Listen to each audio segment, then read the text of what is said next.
Dear mid-range smartphone makers, please stop doing these 5 things.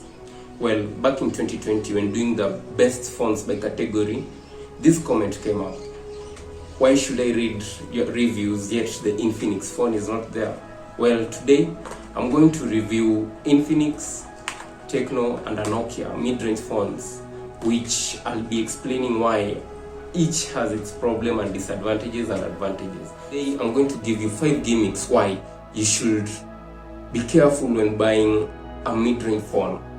My name is Wesley and welcome to Ratweb Tech. Make sure to hit the subscribe button for more future videos, and as usual I'll be giving a bonus tip at the end of the video of this fake quad camera setup. Well, most mid-range phones come with four cameras on the back. The main camera, the ultra-wide camera, a depth sensor camera and a macro camera. So that's nice, it's nothing bad, but this example. The Nokia 5.3 has a main camera at 68 megapixel and another wide camera at 8 megapixel. Then there's a 2 megapixel camera for macro. Okay, I don't really understand this, but what's the need of a macro camera which doesn't perform as compared to the main camera? So mid-range smartphones, stop making a fool out of us. Give us 2 good cameras or give us 4 quad camera setup that can have meaningful use. Secondly, bloatware apps. For example, here is an Infinix phone. On top here, all these are bloatware applications. So what's the need of having excess apps that personally you are not going to use? Something that I really hate. Yet Infinix and Tecno and Itel have mastered the art of giving you a lot of bloatware apps that you can't uninstall.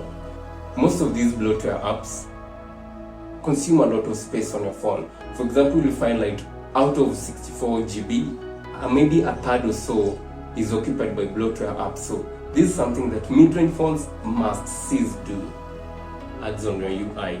Well, it's nothing but to give us a 64 megapixel on the phone, to give us an 8 megapixel, but all these at the expense of giving us ads. That's something that you really have to consider.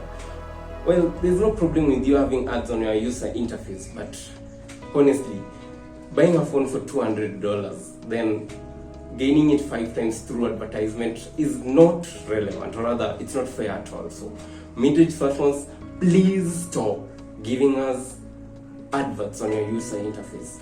Well, one of my favorite options for this is the Nokia. On their user interface, there's always nothing when it comes to adverts. Actually, I love Nokia because of that, and I'll give an example on irrelevant AppStore. Well, on Infinix, there's a Palm Store. At the same time, you have a Play Store. So what's the need for that? Same to Tecno and same to Samsung. You'll always find the Samsung App Store. What's the relevance of all these apps store which are consuming a lot of space on a phone, and yet you'll never be using them? If unfortunately all these don't have the option to uninstall them.